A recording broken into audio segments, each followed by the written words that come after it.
Hey, Mike here. I just wanted to let you know that you can listen to Dark Poutine early and ad-free on Amazon Music, included with Prime. You're about to listen to a historical episode of Dark Poutine.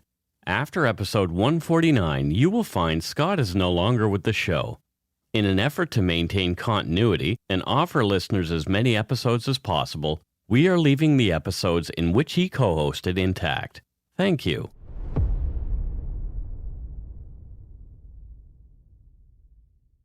You're about to listen to a historical episode of Dark Poutine. After episode 149, you will find Scott is no longer with the show.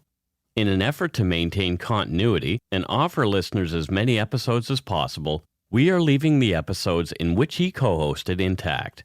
Thank you.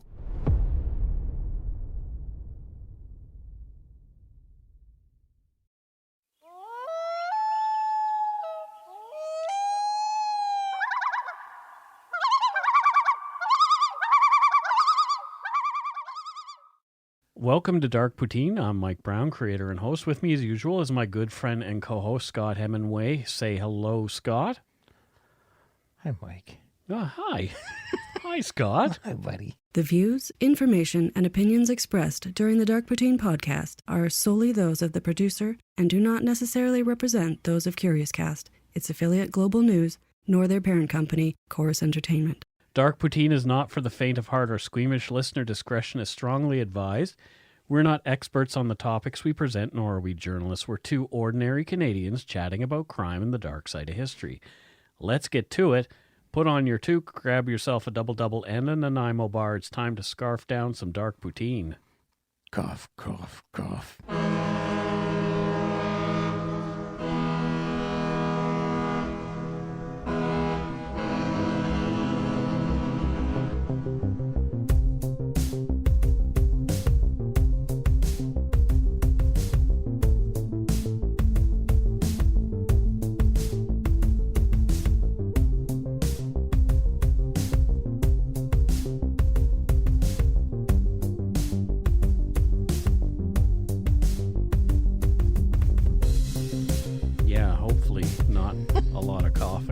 Oh, no.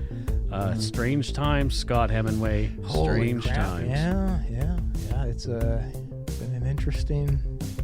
Yeah, so I should have started with what's new, right? Oh, my gosh. Yeah. Anyway. Yeah, it's... So Scott's not laughing anymore. CrimeCon is apparently still on. That's what... Yeah. Yeah, so May 1st to May 3rd. It may change between the time we record this and the time that this... podcast releases. Or it may be very intimate. It may be. Just you folks and us. Yeah. So use Poutine 2020 when purchasing your tickets at crimecon.com for 10% off. It's still happening. They say it's still happening. So and I'm sure if not, it'll just be moved and tickets still good. So here's a place COVID-19 cannot cancel. It's the Umberyard. That's our right. Facebook group. That's right. You are safe. Yep. As houses, as the Brits say. Unless maybe you scroll through the Umberyard using your tongue on your phone. If you had given your phone to somebody who had... Yeah. And now you're doing that. So don't do that. Yeah. Don't but the Umberyard actual that place, way. The place itself. You will never, I guarantee it. Yeah, we test it daily. For COVID. There's plenty of talk of it. Yes. But you will not get COVID-19 in the Umberyard. Nope. And we're trying to keep things light and fluffy in there. For sure. I've sort of put a little bit of a ban on the toilet paper memes. I'm a little done with that. There are only 7,000 an hour being submitted. Exactly. Yeah. Let's get on with this show. And as usual in this episode, we'll do our best to maintain our customary care and respect for the victims and their family and friends.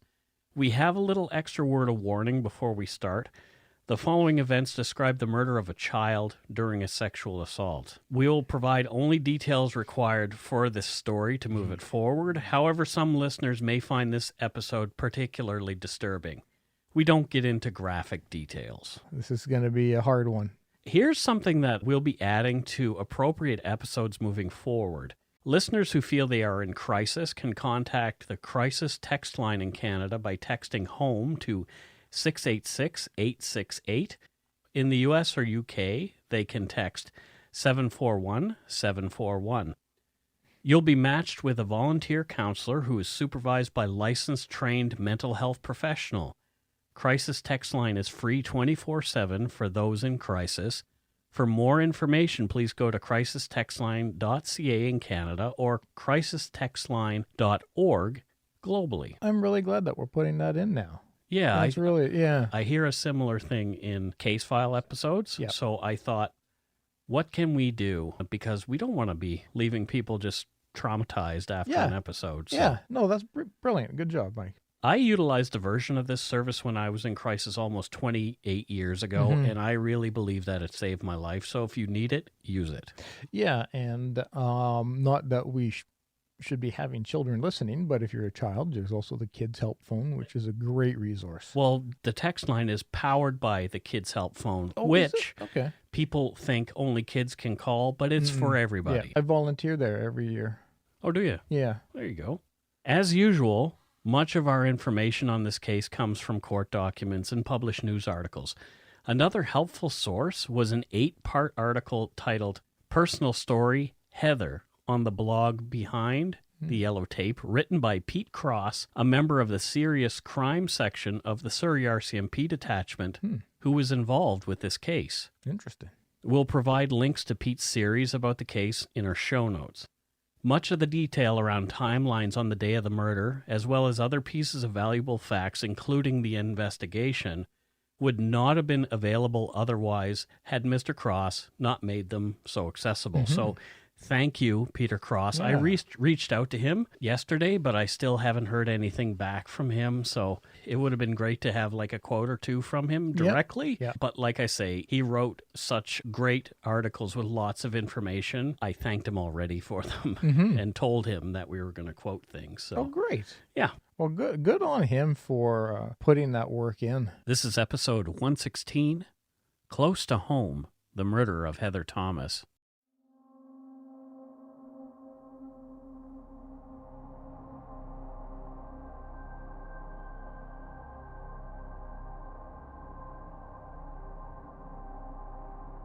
The townhome complex at 17722 60th Avenue is right across from the Cloverdale Fairgrounds. That's very close to here. It is. As October 1st, 2000 was a Sunday, the parking lot of the fairgrounds were jam-packed with folks attending the Cloverdale market that takes place there every Sunday between 6 a.m. and 3 p.m. It's not only a flea market with plenty of used goods for sale, but local growers also sell their wares, anything from fresh produce to plants and flowers. It's a busy market. Their website says Cloverdale has been the home to the flea market for over 45 years, and over 7 million customers have passed through its gates. Holy Christ. Have you ever been there?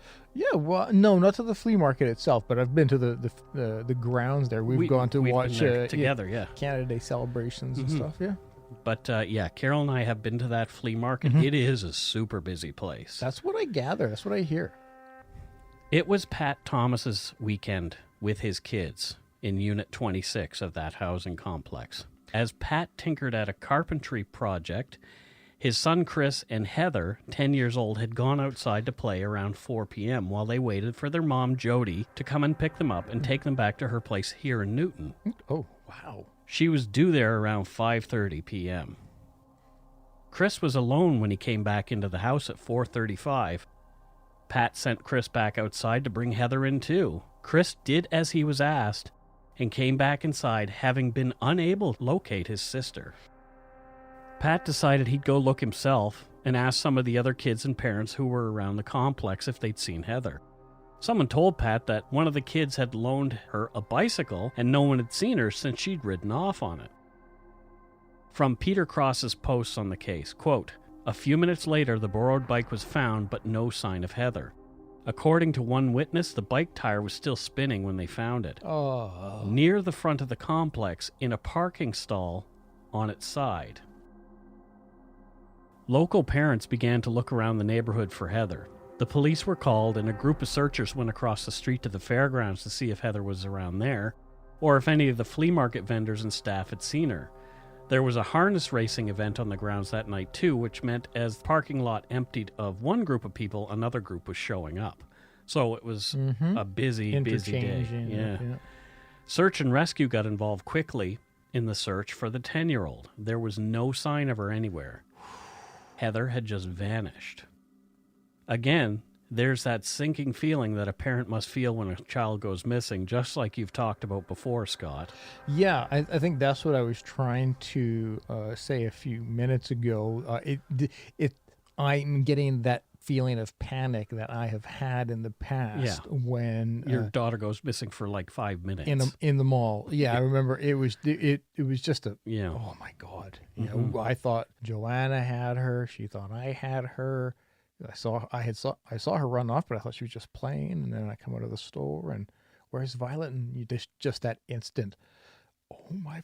Where was she? She took off running. I guess went into another store, got lost. I took off running through the mall, yelling her name, asking people if you've seen her. At the other end of the mall, I ran into two adults, man and woman, a couple who she was with them. I feel like a jerk now because I didn't spend enough time thanking them. It was just like, oh my God, thank you. Oh, Violet, come on. And just walk away. And walk away because you're just in shock. And it was just like, oh my God. But yeah, your mind instantly starts going to, okay, who took her? Yeah. Where is she? Do we need to call the police? What am I going to, oh yeah. According to Peter Cross's article, the reason why he and the serious crimes officers were called to the complex at around 10 p.m. that night was that the earlier responding officers didn't feel that Pat, Heather's father, was behaving normally the way a concerned father, quote, should. He seemed calmer than they would have expected. The home and Pat's car had been searched thoroughly, but the serious crimes officers went through everything again. Pat was taken to the detachment and interviewed until about 2 a.m. when he rejoined the search parties. He had cooperated fully and answered all the questions posed to him. Suspicious behavior or not, the timelines of Pat Thomas's whereabouts did not add up to him having anything to do with his daughter's disappearance. Yeah. He was just not reacting the way people thought that he should. It's important to not assign how somebody should react to a trauma. Totally. But it is something that the police will look for. Understandably, you're because trying they're trained to. Yeah, you're trying to ascertain indicators that would lead you to what you need to do. So I understand it. I've tried to think about how I would react, but you don't really know. Yeah, no, you don't. You don't. And so it's we think we do, but until you're faced with. And perhaps this guy, to protect his own sanity, made up in his mind that Heather had just gone off with a friend and had forgotten the time. I mean, he just didn't want to believe that someone had taken his daughter. I can completely understand how somebody's brain would, that's how it's going to cope. As time passed, it was looking more likely that Heather Thomas had been abducted, which terrified everybody. Oh my God, I bet. On an article on the missingkids.ca site on stranger/non-family abduction, quote, while cases of stranger abductions of children in Canada are extremely rare, the impacts of such events on communities and the general public are significant. The term stranger abduction is used to describe situations where the child is taken by a complete stranger. The term non-family abduction is used to describe situations where a child is abducted by someone who is outside of their family, however may be familiar to the child, such as a neighbor or family acquaintance. Yeah.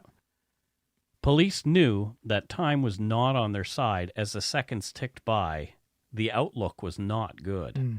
According to a study on the protectchildren.ca website, if a child was murdered by a stranger or non-family abductor, 70% were murdered within 3 hours of their abduction. If a murder is going to take place in one of these cases, it happens pretty quickly. Yeah. Heather was already gone for 9 hours when her father rejoined the search for her. So the stats aren't on her side. Peter Cross wrote about the search widening as the night wore on, using the townhouse complex as its center point. He wrote, quote, this would include earthen ditches and metal culvert, smithrights, overgrown brush, playgrounds, residential yards, businesses, large and small, under houses and sheds, and hundreds of garbage cans. Any receptacle or place that could hide a small 10-year-old girl's body and any clothes or objects that could belong to that young girl. A search of this intensity turning up all sorts of detritus that may or may not relate to Heather. And each piece of possible evidence had to be screened by investigators, cataloged, and eliminated or confirmed. You know, that's interesting. Typically, when I think of search parties, you hear search parties looking for so. I visualize and picture the woods. They're scouring fields and wooded area. That did happen in this case as For well. sure, but I don't really typically visualize neighborhoods. And when you think about it, there are a lot more places that you have to search in a residential area. And so like I never really thought about that and how daunting that is. Especially in a large area like this one. Very heavily populated and dense. Cross mentioned that Cloverdale's proximity to the U.S. border was also a concern. Quote, maybe Heather had been put into a car or truck and may have been literally out of Canada in 30 minutes. I was just going to say, it's about a 30-minute drive, so yeah. In Cloverdale, you're actually much closer to the border as well. And there's a crossing at 176, which is right where this area is. So, The search wore on for days. Many were going without sleep, wanting to find Heather Thomas. Search and rescue volunteers came from nearby municipalities and even across the border from Washington State. Cross wrote, by day 3, 1,200 volunteers from the community would show up. Even more were turned away. It was amounting to one of the largest searches ever conducted by the RCMP in Canada, end quote. Fuck, I can't even imagine 3 days with your child missing. No. I don't know how I could possibly function. I don't like. No, I can imagine both you and Joanna losing your minds. Well, that's what I'm saying. Like, God, the stress and pain you'd be going through. Heather's mother, Jody, was interviewed by Harold Munro for the Vancouver Sun on October 5th. So that's 4 days later. Okay. And they're still looking for her. Yeah. Until yesterday, it was nonstop crying, she said. I swear I've run out of tears. Last night was the first time I slept since Sunday. I wake up and I expect Heather to be there. I just keep looking for her and she's not there. It just still doesn't seem real. Munro wrote about what he saw in their home. Quote, Heather's bedroom is that of a typical grade 5 student, except that it is perhaps tidier than most. One wall is adorned with posters of the Backstreet Boys and Spice Girls, product of the time. A collection of porcelain dolls rests in a neat row on a shelf above the pink and green quilted bed. Her pet guinea pig, Patches, stares up from a cage on the floor. The family also has a rabbit and recently brought home a cat, a gray female named Precious, that curls up at night to sleep on Heather's bed and always followed her around. She loves animals, Jody Thomas said. She'd love to be a veterinarian, and she's so good with animals, end quote. This sounds quite familiar, aside from the clean room. Yeah. To my kids. The local media was alive with updates on the search for the missing girl hourly. Even international media picked up on the story. Missing posters with Heather Thomas's face were all over Surrey, Cloverdale, and Langley. Searchers were covering an amazing amount of ground, and they looked in watery ditches. Even divers were brought in to do that. Fields were searched in grid patterns, like you mentioned. The bike Heather had been riding was also dusted for fingerprints, I would imagine so, yeah. On October 6th, the Surrey Leader reported, quote, as the search for Heather Thomas continues in the Cloverdale neighborhood she vanished from, investigators are frustrated by a lack of evidence, says Corporal Janice Armstrong. Quote, are we any closer to finding Heather? Sadly, I would say not, Armstrong said Thursday. We have no solid leads. Oh, God. She just, like poof. Further on, the article reads, residents who live near the site of the disappearance say frustrations are rising. There's a lot of paranoia around the neighborhood, resident Tim Iben said. Justified paranoia. People are very much on edge, end quote. Hey, we talk about how difficult it would be as the family, but imagine living in the suite 2 over from them, and you've got kids, and you're having to sit here and, oh my God. One little girl, I read a bit of her blog online, and she mentioned that she had known Heather, and she was having trouble sleeping. She had to sleep on her parents' floor and stuff like that. And just imagine how much fear is instilled in those neighbors in regards to, like my kid could be next. Well, we've mentioned it before when the woman was murdered across the street. How terrified we were for our own wives because they were all around the same age. And oh, hell, even for myself, I vividly remember having to go to work the next day, and I had to get up at like 4, and it was cold and just like dark out, and I was terrified walking in my car. 6 days after Heather disappeared, America's Most Wanted did a 30-second segment on her, calling for anyone who had any information to call in. A tip line was set up which blew up with tips. Peter Cross wrote, quote, "As the file went on, over 5,000 tips would eventually be received with over 40 psychic callers alone." We know how you feel about those. The self-described, quote, "professional psychics" would all offer up where the body of Heather could be found. So you heard the woods, the water, buried in a shallow grave. Mm-hmm. There were many calls where they went on to say who was responsible, and in many instances it was the father. But if not, then a white individual who worked with his hands. Some even offered to take investigators to the body, something we couldn't ignore, but of course, these didn't pan out. But did extend my belief that there were a lot of crazies in the world, end quote. Yep. If anything, they do a disservice. Just waste people's time. Send them down a red herring road. And I don't fault any parents who may seek it, because again, if my kid's missing, I don't care. I'm gonna do whatever I can to find her. Every tip has to be followed up on. Yep. And so if some quack is coming to me with, here's my vision, I don't care. I'm gonna want to dig into it, because I don't care how I want my kid found. And so they're just taking advantage of very, very vulnerable people. Using VICLAS, the RCMP's criminal database, cops also rounded up the usual suspects. Mm-hmm. They were mostly men in the area who had a history of offenses against children. It's probably a sadly long list. But nothing panned out. It is long. Yeah. According to the Vancouver Sun on October 4th, 2000, there were 100 persons of interest in the immediate area. So that's like a few, like a square radius of a mile, most Something likely. like that, geez. So that number grew as the days wore on. Mm-hmm. It was up to 200, I think, at one point in Peter Cross's articles. Those are terrifying stats. Terrifying. Because they apply to everywhere, every neighborhood, and so, oh, God. Investigators were also interviewing all the neighbors in the 50-unit complex as well as those who live close by. Mm-hmm. Not one claimed to have had any knowledge of Heather's whereabouts after she'd been last seen on her friend's bike. A week after Heather vanished, RCMP set up roadblocks all around the entries of the Cloverdale market, interviewing at least 500 cars full of people about the previous week and asking about Heather. They spoke to 200 vendors who'd been present the week before. What a huge operation. Holy Christ.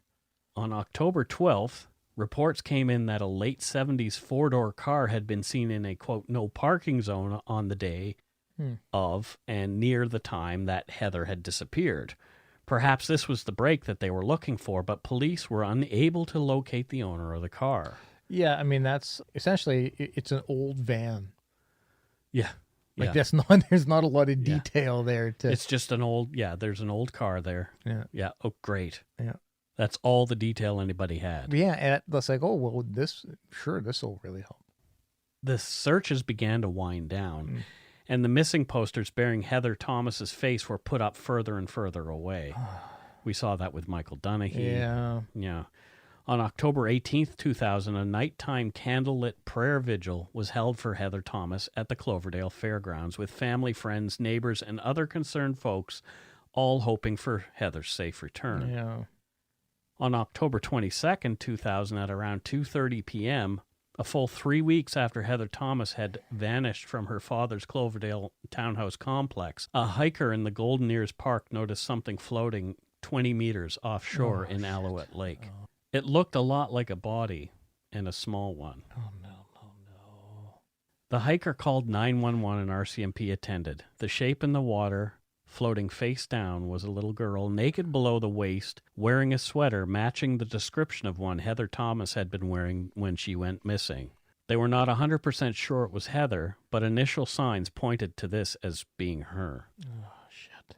According to Peter Cross, quote, the young person's face was now unrecognizable, water having its unkind way with human flesh as it always does, both preserving and destroying certain parts of the body. Yeah. The park had been closed by Ridge Meadows RCMP as they began the grim task of retrieving the body in water. And this next thing is probably going to make you mad. Peter Cross wrote, quote, "A media helicopter earlier in the day had to be forced out of the area and a clear airspace established through Vancouver Air Traffic Control. As it turned out, the helicopter had gotten so low over the half-submerged body that the chopper blades were actually blowing the still semi-submerged body from its natural rest."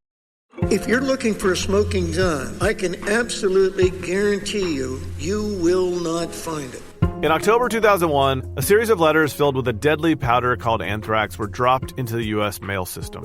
What started as an unprecedented case turned into an unsettling mystery. Who sent these deadly letters? And why?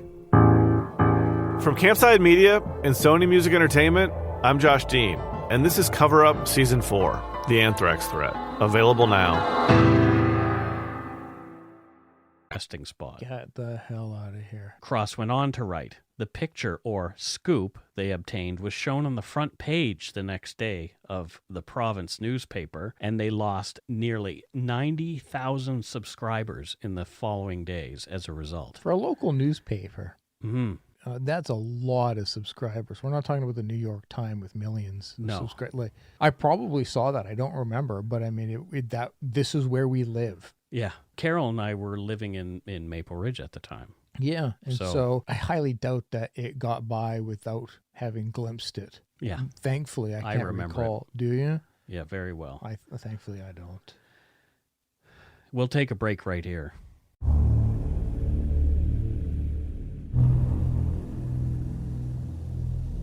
We're back. So what are your thoughts so far, Scott? Oh, a lot of anxiety. A lot of anxiety with these. Yeah. Beating a dead horse. I say it all the time, but just having kids, like all I can do is put myself in the parent's shoes and just visualize that's one of my kids.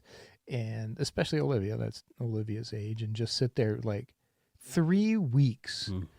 3 goddamn weeks your child is missing, and just how do you function? Yeah.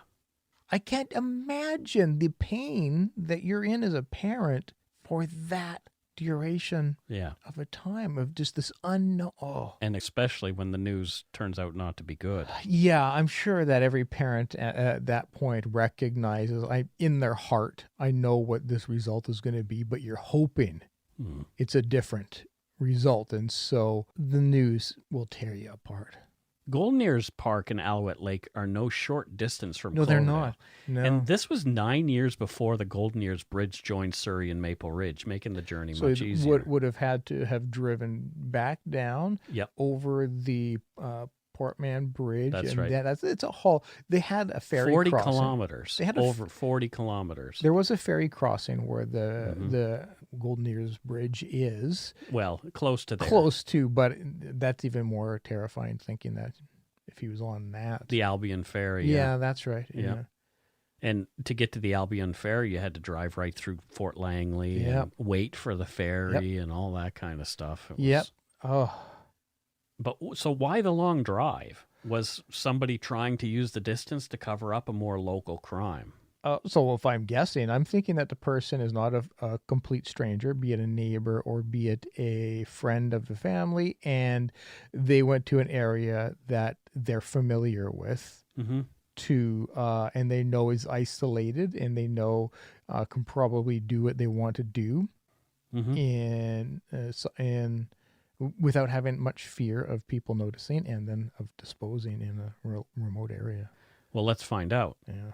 Searchers scoured the lake and the beach around the area looking for clues. A bracelet made of cloth, later assumed to be Heather's, was found near the body. She made it herself. To get ahead of the media, Heather's parents were notified of the discovery of the body in Alouette Lake, and that police presumed it was her. Yeah. Peter Cross reported that Pat Thomas had been again unusually calm when he'd been told of his daughter's death over the phone. But Cross wrote, quote, 20 minutes after hanging up, I was alerted that we had to send a couple of police in uniform to his house. His girlfriend was calling, saying Pat was, quote, going crazy. At last he had broken. Yeah. So this was what it took, was knowledge that his little girl was gone. Well, I'm getting the sense, as you talked about earlier, that he's somebody who is trying to not diminish in any way, but kind of, I'm going to remain calm, rational. Mm-hmm. This is how I've got to focus on finding my kid. I've got to focus on the steps and trying to hold strong until you get the news. And then what you have been holding strong for, it's irrelevant now, and you just flip. Peter Cross wrote, quote, "A few hours into the search, the officers on a skiff located a large hockey bag submerged in 1.2 meters of water, but only a few meters from where Heather was floating," end quote. The large bag was a black Winwell brand bag meant for carrying sports equipment. There were rocks in it weighing it down. The body could have been in that bag at some point and floated free due to a broken zipper. Clothing matching that worn by Heather on the day she went missing was also found in the bag. There was also a towel in the bag that did not belong to Heather. Police would use this bag as holdback evidence. And I was just going to say, like, that is a key piece of evidence right there. Having that bag, you're not going to get any DNA or anything after having been submerged for that long, but not everybody has these bags. Peter Cross wrote, quote, "The flow and level of the lake is manually controlled by park authorities utilizing some sluice gates near one end of the lake. As winter approaches and as a matter of routine, the level of the lake is lowered," end quote. This led Cross and other investigators to the conclusion that perhaps whoever had put the body into the lake was unaware of the practice. I've learned that now. You were this many years old. When you Yeah. learned that. The body that had been in the water was taken to a secure place where technicians confirmed everyone's worst fears. Using dental records, the remains were identified positively as those of 10-year-old Heather Thomas. Media outlets broke the news as soon as they could. The suspected abduction had been confirmed, and now it appeared to be a murder as well. This news, paired with an unusually high number of attempted abductions in the Lower Mainland over the previous few months, had parents and neighbors terrified. Though police presumed Heather's cause of death was strangulation, her body was in such a state that pathologists couldn't definitively determine that for sure. There were no signs of sexual assault and no signs of semen present.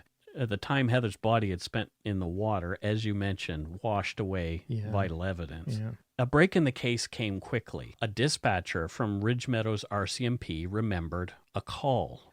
On the morning of October 2nd, the morning after Heather went missing, a very distinctive car had been spotted in the area where her body was later found. Park employees called Ridge Meadows RCMP to report a, quote, suspicious vehicle. The large car was first seen in the park by employees at around 6:50 a.m. They were on their way to work.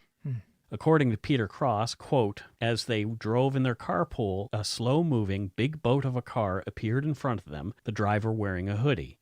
It was difficult to pass, so they followed it for quite a while until about a kilometer south of the boat launch.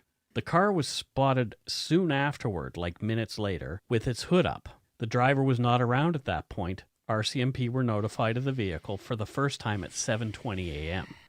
The car was spotted again between 10:30 and 11 a.m. on the ramp of the boat launch. RCMP were called again, but before they were able to attend, the car had been seen driving out of the park at 80 kilometers per hour. And I believe that road is a 50-kilometer zone or even less. Yeah. The car was gone by the time police had arrived. Park employees had noted the license plate, though. Oh, it must be distinct. It was DRE 666. The car stood out, not only for its size, but it had been customized as well. It was a 1971 Chevrolet Impala, and that's your favorite car. Not the year, but yeah, I have an Impala tattoo on my shoulder. Yeah. It had been modified into a lowrider. It was metallic green in color, with gold-covered spoke wheel covers and white vinyl upholstery. Yeah, that's about as distinct as you can get. Yeah. You when you see a lowrider like that, it stands out. Well, the spidey senses of the investigators buzzed as the owner of the car was determined to be a 23-year-old man named Shane Ertmode. Shane's address was Unit Number 8 at 17722 60th Avenue. He was Pat Thomas's neighbor in the exact same townhome complex that Heather had disappeared from. Oh, okay. I was accurate. The fact that Ertmoed had presumably been in the park near the place where Heather's body had turned up only hours after she had vanished was a strong piece of circumstantial evidence. Incredibly. Police quickly learned that Shane Ertmoed worked in Pitt Meadows, a community near Golden Ears Park. According to court documents, Shane's work supervisor in Pitt Meadows had timesheets for Shane's work on October 2nd, 2000. Shane had started work at 8 a.m. He had left at 10:30 a.m., saying he didn't feel well. It's a short shift. Yeah. The timelines added up for the times that his car was spotted in the park. Shane reported a break and enter into his unit to the Surrey RCMP on October 2nd as well. Okay. It wasn't until 48 hours after the report that an officer attended. According to Peter Cross, the attending ident officer noted, quote, clothes thrown into a pile in the middle of the floor, as if someone had emptied a bag. This would not be uncommon, as culprits take a pillowcase or a bag to carry the stolen items. Sure. So he asked Shane if he was missing a bag of any kind. Shane said he wasn't missing any bag, end quote. During interviews with Shane's work supervisor and another man, police asked whether Shane was into sports. The two freely gave descriptions of Shane carrying his equipment in a large black hockey bag. Okay, this is coming together good now.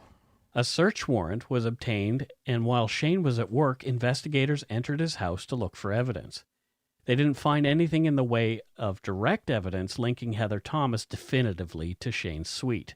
There was no blood, DNA, or other obvious signs that she'd been there at all. There were some smudges from a child's fingerprints on a window, but they couldn't definitively, say they belonged to her. Understandably. Towels matching the one found in the hockey bag were found. 2 receipts were found in a drawer. One was for a movie at Colossus Movie Theater, The Exorcist, at 7:30 p.m. on the night Heather went missing. And that's in Langley. Yeah. Another was a gas receipt from 5:20 the same night from a gas station on 200th Street near the theater. Colossus, yeah. Peter Cross wrote, quote, it now seemed completely obvious that Shane Ertmoed was setting up his alibi, getting ready to prove that he was not at home at the crucial time. The receipts were photographed and left in place. They didn't want to tip it off that they had been there to look in this place. But interestingly, when they had opened that drawer, he had set those things sort of off to the side, so they were separate from all the other junk and stuff in the drawer. It looked really obvious. Stage from him, let's make sure they see this. Video cameras in the theater, and there apparently were 22 of them, showed Shane buying a ticket, but he did not go anywhere near the particular theater showing the film. So he didn't go to the movie. Investigators in Vernon, where Shane had lived until 1999, noted that Shane had been investigated for sexually interfering with a child who his girlfriend had been babysitting. Oh, Jesus. He was caught in the act doing push-ups on the 10-year-old girl after taking her from her bed. What? Police were notified, but due to, quote, sloppy police work and too much time passing before investigators got around to dealing with the allegations, Shane was never charged with any crime at that time. So that's why he didn't show up on Vi-Class. Oh, God. According to Joey Thompson in the Vancouver Sun, on the year of his high school graduation, Shane also admitted to a counselor in the North Okanagan Mental Health Unit of his sexual fantasies involving young girls, but he denied ever acting on them. Search warrant in place, police stole Shane's car on October 26th. I love this part of the story. Yeah. You had me at stole. They towed it to a secure yard after doing a bit of dodge and chase with a reporter's van. Oh. Who were following the tow truck. But anyway. So they've got the police trying to lose a media van or vehicle in a tow truck. So at the secure yard is where the forensic team and investigators were all waiting. Mm-hmm. The huge trunk of the car was filled with the hydraulics from the low rider kit. It's not a small thing. No, the hydraulic kits are huge. And there was no room left in that trunk to hide a body, even one as small as Heather's. Yep. But according to Peter Cross, there was enough space under the hood of the car to fit the bag. In fact, there was an area about 3 feet in length on the driver's side that appeared to have the dust and dirt recently, quote, scraped away. One large officer even climbed in, and the others were able to close the trunk completely on him. Holy That's how big this trunk was. And The hood. Close the hood completely on him. Wow, and that's the vehicle had been seen pulled to the side of the road with the hood up. Yes. So yeah, Exactly. Now, because I was thinking, oh, did the car break down? But now it's like, okay, Yeah. Neighbors had set up a fence of hope along the fence of the townhouse complex. Teddy bears, flowers, and now notes of condolence for the loss of Heather Thomas filled every inch. Mm-hmm. News crews had been staking out the complex to capture Pat Thomas's and community reactions as the case unfolded after Heather was reported missing. Shane reported his car stolen to the police on Friday. They, of course, knew where it was, but that same day, Shane was unwittingly told by a news reporter that his car had been seen being towed away by a BCAA vehicle. It had not been stolen. So he was tipped off a little bit, accidentally, I'm sure, by a reporter who didn't mean any harm. Yeah, but yet harm was done. Right. On Sunday, Shane was moving out of the complex. Whoa. He and the friend helping him were interviewed by a TV crew for Vancouver Television's News at 6. Holy shit. He was asked if he had seen Heather on the day she disappeared. According to a Vancouver Province article, Shane said, quote, "No, I haven't ever saw her at all, actually. Your neighbor. When the day that happened, me and my brothers were standing out there and we left around 3:30 p.m. His friend says the flea market was over at 4. We came here at 4:30, left here at 4:30. Then Ertmode adds, I have a gas receipt saying I got gas at 4:30 p.m. End quote. Wow. Why would you, But here's the thing. The people interviewing him didn't know that he was a suspect. He was just some guy who's moving out. I know, but when I'm sure that his car going missing, maybe. For sure. But knowing the facts after, as we do now, of course, the police are like, they must have been thinking, okay, dude, you're just sinking yourself here. Because why would you offer up an alibi when nobody asked you, did you kill her? Yeah. Where were you on this date? I didn't kill her. Like, he might as well have just blurted that out. Yeah. Shane moved into a basement suite at 206 and 44A Avenue in Langley. But police were watching him closely by this point. Oh, I bet. They were concerned for the safety of a 5-year-old who lived in the house upstairs. Oh, Jesus Christ. Police took control of the now empty apartment in Pat Thomas's complex. Search till your heart's content. Pull up carpet. All of the above. Yep. Heather Thomas was laid to rest during a service at the Valley View Cemetery just blocks from here on November 1st, 2000. Arrangements were made for up to 700 to attend the service with video links for those outside the venue. Surrey RCMP escorted Heather's family to the cemetery. Police arrested 225-pound Shane Robert Ertmode without incident on November 3rd, 2000 and charged him with first-degree murder in the death of Heather Thomas. Cagey at first, after some creative and expert questioning, Shane confessed in a videotaped interview the next day to killing Heather Thomas and disposing of her body. Shane had lured Heather into his apartment, promising to show her photos of birds. Son of a... So, like animals. Mm-hmm. Little kids love animals and candy. They do. From court documents, quote, in his confession, Shane described how he invited Heather into his townhouse, laid with her on the floor, removed her pants and underpants, and asphyxiated her while stifling her screams of protest. He denied violating her sexually. Bullshit. Shane described to Corporal Bishop how he had used his black football bag to carry her body to his car, along with her clothing, and how he drove to Golden Ears Park that same afternoon because it was near to where he worked. He said he hid the bag in dense forest adjacent to the park's roadway, concealing it with branches and brush. He told Corporal Bishop he returned the next morning, October 2nd, on his way to work, driving slowly along the park's roadway and eventually finding the location where he had concealed the bag by finding the tire tracks his car had left the day before on the shoulder. He left the car unattended with its hood open while he went to find the bag, but he left the bag undisturbed because he was in a hurry to get to work on time. He left work early on the pretext of being ill, returned to the park, recovered the bag, parked at the park's boat launch, inflated a small dinghy, and dropped the bag into the lake about 500 meters to the left of the boat launch. End quote. He said specifically, quote, "She wanted to see more pictures of birds, and I said no, and she started screaming. And then I put my hand over her mouth, I guess over her throat, and the next thing I knew, she was dead. It happened so quick. I'm not a monster, but that doesn't matter because what's done is done, and now I have to pay the price." He also stated, "I strangled her with my hands. Before I knew it, she was dead. I didn't mean to hurt her at all." RCMP planted an undercover officer with Shane in his cell over the next few days, where Shane also made indirect inculpatory comments about the crime.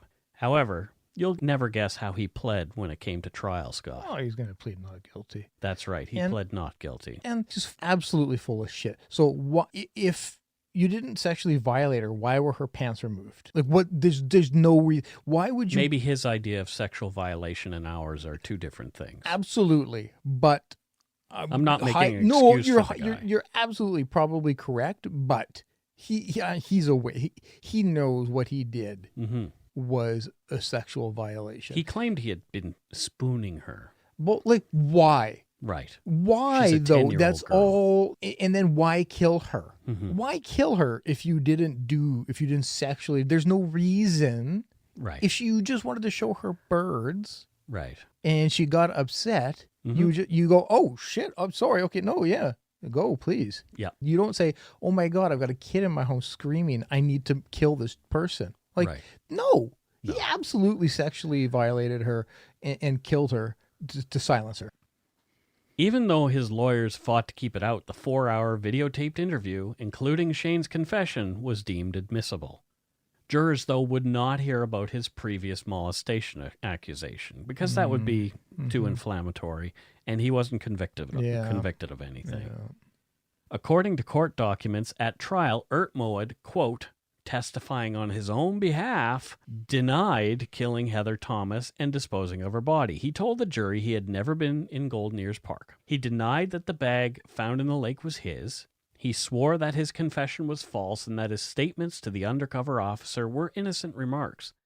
As for his knowledge of details that only the killer would have known, he claimed that some were in the public domain contrary to the police evidence, and that others were the product of either Corporal Bishop's leading questions or his own process of deduction. Yeah, bullshit. He was cross-examined for 6 days. Good. Right? Fantastic. At the end of his 2002 trial, the jury didn't buy an ounce of Shane's bullshit. Good. Shane was convicted and sentenced to the mandatory life without the chance of parole for 25 years. Good. He did apply for parole under the Faint Hope Clause in 2016, but his request was denied. Well, I suspect it will continue to be. According to Andy Ivins, Vancouver Sun report on August 30th, 2002, the day that he was sentenced, Jody Thomas, Heather's mom, said after Ertmoed's conviction, quote, "I hope she haunts him until the day he dies." So do I. So do I. More from the protectchildren.ca website, that 2016 study that I mentioned called Abducted and Then Murdered Children, a Canadian study. It took in cases between 1970 and 2010, so Heather's was one of them that was included in the study. Okay. It examined 155 child victims and 93 offenders involved in an environmental scan and examination of instances involving the abduction and subsequent murder of a child by someone other than a parent or close relative. Okay.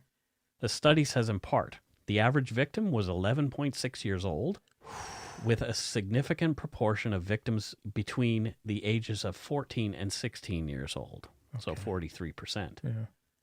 77% of the victims were, or reliably assumed to be, Caucasian, so white kids. Okay. They were mostly female, 90-odd%. Mm-hmm. The next highest representation by race, though, was Aboriginal at 17%.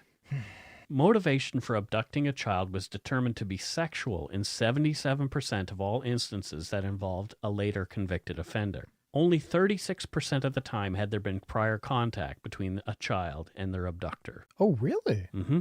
Oh, that's lower than I thought. But this is including murder, right? Yeah. Only murders. Okay. So what are your thoughts? This guy was caught after his first murder, do you think that he would have gone on to do more had he not been? I absolutely think he would have continued to offend. Oh yeah, in some way. If not murder, he would have continued to offend molestation of children. Yeah, I'd hesitate to say that he could have been a potential serial killer because I think individuals like him, it's very much dependent on the crime itself and how it goes. Mm-hmm. I think he may have changed how he operated in getting kids and where he would abuse them and stuff, but he would have continued to abuse. Absolutely. Yeah. And if need be, if he felt to save himself, he would absolutely kill again. Well, that's it for this week's case. Holy shit. Right. Oh, God. It was pretty intense. Yeah. I want to go and find this person and eradicate them. Well, you could probably find him in jail because that's where he is. Yep. And I have a feeling that's where he's probably going to stay. Oh, I absolutely. I don't see him being the kind of person who even after 25 years goes, shit, I see like why I'm here. I see what a terrible person I am and genuinely wants to do something. I don't see him being. Well, who knows? I mean, I don't want to speculate on any of that. Because we've certainly seen some examples where people have gotten out when they shouldn't, but exactly. I want to remain hopeful that this sack of shit dies in prison. All right. It's time for voicemails. Let's lighten things up a little. Voicemail. Hopefully there's no voicemails from the coronavirus. The coronavirus has left us a voicemail. Yeah, I doubt that that's happening. So here's one from somebody I don't know, and probably you don't either. So let's have a listen. Hi, Mike and Scott. I just wanted to say thank you. I work 10-hour days at a factory, and I listen to you guys pretty much the whole day. It keeps me kind of going.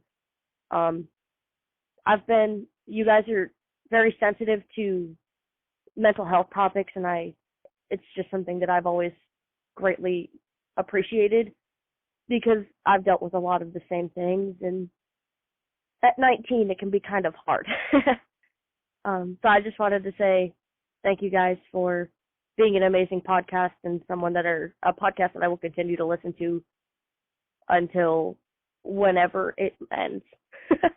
Thank you. Well, I'm hoping it doesn't end too soon. Yeah, nor me. No, and I'm not planning on it ending too soon. I've got lots more cases that I'd love to write about. So fuck you, COVID. You're not getting us. Yeah. Well, and thank you. We really, we're huge advocates of mental health awareness because we've needed mental health support often in our lives. So thank you, and glad we can. All right, let's have a listen to this one. I don't know the area code to this one. If it's a Canadian one that I recognize, I'll say where it's from, but typically a lot of these are different, so I don't know where. Hey guys, this is Rachel from Wisner, Nebraska. Number one, Scott, yes, Edwards is my mating name. I'm just too lazy to change my email address. But I was just listening to the episode about sleepwalking, and here's something super interesting. I sleptwalked as a child, and I did walk outside a couple of times to go out to the playground at my babysitter's.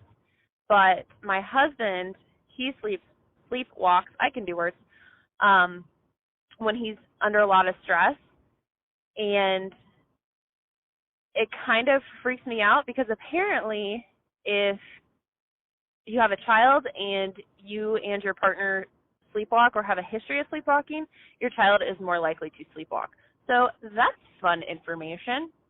I wish I could see you guys in Florida, and hopefully I can come to CrimeCon one of these years and you guys will be there. So have a good one and take a shit in your hat. Thanks, Rachel from Nebraska. We would love it if you can come to CrimeCon sometime when we're there and say hi. Yes, exactly. And sleepwalking, after that episode, sleepwalking became something constantly in my mind and, and now concerned about. Right? Yeah. A lot of people really like the research that I put into that episode. Yeah. Especially because I have my own kind of personal experience with some weird sleepwalking issues. But again, it was just so oddly timed for me because legitimately the night before, and I didn't know what we were covering, and the night before, I'm having a long conversation with a friend in the U.S. about I'm scared. My husband was sleepwalking tonight. I'm worried about he doesn't do it. Now I'm worried about if I wake him, well, she was legit scared. And then I come and I sit down the next day and here we are talking because I'm all like, don't worry. It's fine. Nobody ever ends up killing any, that doesn't happen. Rare. It's so rare. Yeah. I sit down the next day and we're talking about one where somebody kills somebody. So it's like, it does happen. Odd timing, man. Well, here's one from Mississippi. Oh, MISSISSIPPI. Yeah, IPPISSISSIM. That's Mississippi backwards. Wow, Mike. I know. My mother taught me that. Wow, well done. So here we go. Let's go with this one. Well done, Mother Mike. Hi, gentlemen. My name is Jazzy. I'm from Tupelo, Mississippi. And I have been a listener since the lovely ladies at My Favorite Murder mentioned you guys. I thoroughly enjoyed listening to y'all. I work overnight at a hotel, and a lot of the time I have a lot of downtime. So, it feels good to listen to you guys and learn about a lot of true crime in Canada since I'm so far away. But anyway, keep up the good work, and hopefully I get to hear this. Y'all have a great day. Bye. Oh, Jazzy. Well, thank you so much. Oh, that accent is just heaven to me. I love those accents. Jazzy, can you please just call me every night and just lullaby me to sleep with your beautiful dulcet tones? Oh, yeah. That's just oh God, I don't know what it is. That accent is just perfection to me. It's so pleasant. Yeah. Yeah. It I don't know, man. It comforts me. Well, that accent comforts me. Well, we did hear it when we were in. And Jazzy, what a name. Yeah. That I loved being in Louisiana, getting to hear. Yeah. Hello, baby. Oh, that was probably my best dining experience ever. The lady who was serving us, and just every, I'd say solid 3 minutes, she would come up and, hey, babies, you guys doing okay? Just this is just the, hey, babies, you need some more coffee? It's just please don't leave. Exactly. Ever stay with me. Hey, babies, how you doing? Is the food good, babies? Oh my! It was incredible. You're a weird dude, right? It's man, good. That's why. Yeah. why No, that's why I love you. I'm very, very aware. Hey, babies, you need some ketchup? We forgot. What did we forget? About our phone number. Oh, yeah. No. Yeah. So you can leave us your own voicemail at 1-877-327-5786 or 1-877-DARK-PTN. That's 1-877-DARK-PTN. If your call really stands out, you might hear it on the show. Yeah, you might. So there you go. Make it stand out. It is time for Patreon shout-outs. Good. And we have a few. Okay. My body is ready. Well, your body is ready. My body is ready. Oh, that's fantastic. Yeah. I don't know if I like it that your body is ready, but... You should, Mike. Should I? You should. You really should. Okay. I've noticed Patreon slowing down, but I think people have a lot of other more pressing things to do with their cash right now. Yeah. So we do understand if you can't afford to do Patreon right now, we fully understand. First up, we have Beth Miller. Mm-hmm. Where's Beth from, Scott? Not Bette Midler? Not Bette Midler. Beth Miller. Beth Miller. From geez, my magnifying glass is right here in my brain. Yeah, because that's where I'm finding all of this. Beth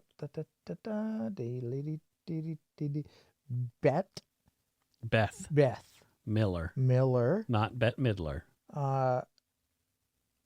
She's from Sobredo in Brazil. Oh, okay. Yeah, Sobredo, Brazil. And what does she do there?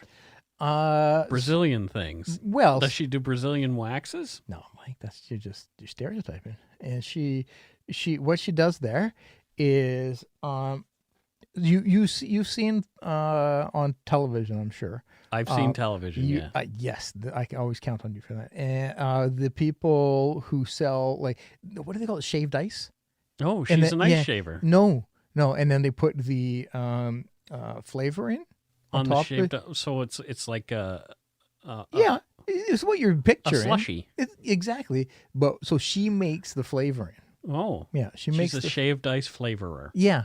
She does Oh, it there from you go. home, so Oh. she's not like it's She's not going to be spreading the COVID-19. no. She's hygiene is what she's known for. Oh, Yep. Well, that's very good. very well sanitized. hygiene is important It's in, so- in it- this day and age. It's so important. Yeah, it is very, very important. Yeah, absolutely. And so you're not going to get anything from other than happiness and enjoyment. Happiness and enjoyment. I like that. Yeah, me too. Happiness and enjoyment are things that I quite appreciate, As you should, Mike. as I should. We did get a double donation this month. Oh, So this person, okay. Ryan Lamperts, wow, Ryan. he signed up at a level where we don't actually have as a level, so $15 a month. Okay. And I don't know where Ryan is from specifically. You don't? I don't. Well, I actually do, but because he mentions it in his next note. But yeah. Yeah, so are you trying to hint on something here? yeah, let's find out where you think he's from, and I will tell you where no, he's actually I from. know. Wow, I don't even know how to pronounce where he's from. I think it's called I don't. Togurt. Togurt? Togurt. Like yogurt. Yeah, it's in Algeria. Oh, wow. So Yeah. Togurt, Algeria. What does he do there? There's a lot of G's in there. What he does there is he, speaking of shavers, Yeah. he is a tree shaver. Oh, wow. Yeah. Yeah, he's a tree shaver in Algeria. The Thogurt, Algeria. So what the purpose behind that is it helps trees maintain a healthy Yes. coat, Okay. which is trees need healthy coats, Mike. Yeah. If you don't maintain a tree's coat. We've had a tree shaver before. No. Oh, yeah, we have. No, it was a tree. No, there was one of those too. Really? Well, yeah, we've had a tree it's shaver. this maybe Ryan was inspired Could be. by that and decided to get into this field. I've never asked Ryan. But here's the thing. He sent us donut money too, along with a note. Oh boy, okay. And so Ryan says, "Thanks, Mike and Scott, for your awesome podcast. Much love from Winnipeg." Sweet. That's far away from Algeria. That could be where he commutes. He's by homo. He just. P.S. If you ever come to Winnipeg and crave some deep fried goodness, Donuts is the place to go. They are locally owned / operated, use local butter, eggs, and flour, and their donuts are made fresh daily. Their prices are not only reflective of the quality of their product, but that they also take care of their employees. They are very supportive of the LGBTQ2S plus community, which is awesome. PPS, I am not an Donuts employee, just a huge fan of them and what they're all about. I could send you guys donut money and I couldn't send you guys donut money and not mention them. So, well, thank you, Ryan. That sounds like one hell of a place. And It really does. I now would like to go to Winnipeg, hang out with Ryan, Right? and get said donuts. We should do that. We really should. We can probably actually.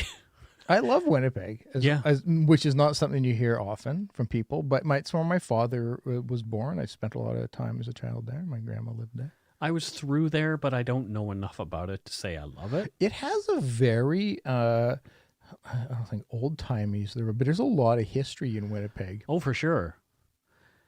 Next up, we have Stacy Sharkey. Yeah. And where is Stacy from? Stacy's from, it's a hard name to pronounce, pretty much like all of them. Yeah. That aren't white Anglo-Saxon places. Well, I mean, you said it, not me. Yeah. Andorra. Andorra. Yes. Oh, Yeah, from Andorra. yes. Where's Andorra, Scott? That beats the bejesus out of me. It's on an island, I'll tell you that. Okay. Yeah. Well, fair enough. And what does Stacy Sharkey do on an island in Andorra? Well, what's Stacy? Sharky? Mm-hmm. Not Shark Lee. Sharkey. Because there's two. I don't want to confuse the two. Oh, okay. No, this is Stacy Sharkey. Not Shark Lee. Okay, because I know them both. Stacy Sharkey is an automobile manufacturer. Oh. Yep. So Fords, No, Subarus, no, she custom made. like Fred Flintstone's car. No, Mike, that's ridiculous. No. She makes... What about this isn't ridiculous?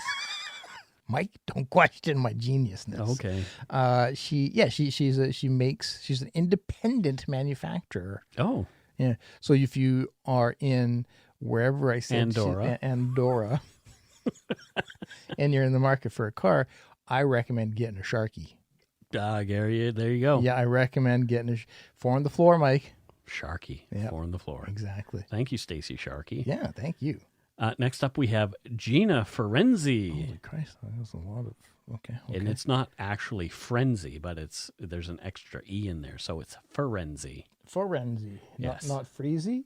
No. Not Freezy. Nope. Oh, yeah, she's from Malaysia. Really? Yeah. What does she do in Malaysia? She's a crossing guard. Well, good for her. Yeah, but... Protecting those kids. No. In Malaysia, they kind of replace streetlights. Oh, boy. There's time so it's an actual. You're pretty much law enforcement, and you'll see videos of them dancing. Stop and go. You'll see them dancing with a lot of flourish and stuff like that. That's what she does. Well, thanks, Gina. It's a dangerous job, man. Cars. Yeah. Yeah. Whew. Melissa Olstrom. Yep. Oh my God. Where's Melissa from? I keep putting this thing down. Melissa Olstrom. Yep. Is from the East China Sea. What is she doing in the East China Sea? She works on she's an oil rigger. Oh, she rigs oil? Yeah, she rigs oil. Yeah, she works the drill. Oh. Yeah, I don't know what else is on those things, but she works the drill. It's a hand crank drill. Yeah. It takes a lot of muscle. A lot of grinding and a lot of muscle. Well, there you go. For oil. For oil. Yeah, the payoff of all that hard work is oil. Well, thanks, Gina Ferenzi, for your hard work at the oil in the East China Sea. China Sea. Yeah. Okay, fantastic. Hey. We got a little bit of donut money from a patron. Oh. Whose name is Samantha Sovago. Hi, Samantha. And she said, "Hi, guys. I just checked my Patreon account and realized I forgot to update my billing info back in October. Sigh." It's all good. I don't mind. Yeah. I've got it all sorted out and back on track now. Just wanted to send a little donut money as a thanks for all the hard work on the podcast. P.S. I love that you have been sharing stories of the murdered and missing Indigenous women and girls, as they are so often neglected in more ways than one, really. Yeah, exactly. She says, as a Métis woman with an Indigenous family, I want to thank you for including these stories and encourage you to continue covering them. Sincerely, Samantha. Well, thank you, Samantha. It's a community that needs voices. Agreed. And so I think there's a lot more everybody can do. But if we can help in any capacity, we're happy to. Yeah, and I feel like we could do even more and do a better job at it too. For sure, we are still growing. We're growing and evolving as individuals, week by week in learning. I did get an email from a woman her name was Ula, who was upset with our use of some racist terms in our show about Ogopogo. Oh. And I misunderstood the place that she was coming to this conversation. Okay. And so I've since reached out to her and had a bit of more conversation. So I understand what she was she was driving at. We did say it was racist in the show, that the language was racist in the show. Yep. But I don't think we drove the point home enough. So was it perceived that these were our words? No. Okay. But she felt it was more important that we really hit on that. These are racist terms. And I gotcha. So okay. in the future, that's what we will do. Yeah, I think that's a fair observation. Mm-hmm. Yeah, absolutely. And it's a perfect example of we're learning and growing. Yeah. We want to make sure we're the best citizens possible. Yeah. And so sometimes we misunderstand each other, and absolutely. Absolutely, but we try to always be willing to hear other perspectives. Both of us want to be part of the solution and not part of the problem. So, All right, that is it. Whew. Thank you so much to our patrons, past and present, for your pledges. We really appreciate your support of the show. Hell yeah. If you want to support the show, you can do so at patreon.com/darkpoutine, or for one-time support, you can send us donut money via PayPal at our email address, darkpoutinepodcast@gmail.com. If you don't already, it would mean a lot if you subscribe to the show. You can easily find us on iTunes Podcast, Stitcher, TuneIn, Spotify, which is working now, or wherever you get your on-demand audio. You can easily rate us on podchaser.com. And please do. Check out our website, darkpoutine.com, for show notes and other cool stuff. Give us a like or follow on Twitter, Facebook, Instagram. Just search for Dark Poutine. Most importantly, thank you for listening, and tell your friends about us. Word of mouth is a powerful thing. Spread the word. The word is the word to be spread. Oh, no, Dark Poutine is the word. Yes, correct. Yes, exactly. Don't forget to be a good egg and not a bad apple. Bye-bye, everybody. Bye.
I said to my parents, don't trust her. They wouldn't listen. Every family has a secret. Joy Delaney, mother of 4, has gone missing. From the author of Big Little Lies comes a chilling new mystery to W.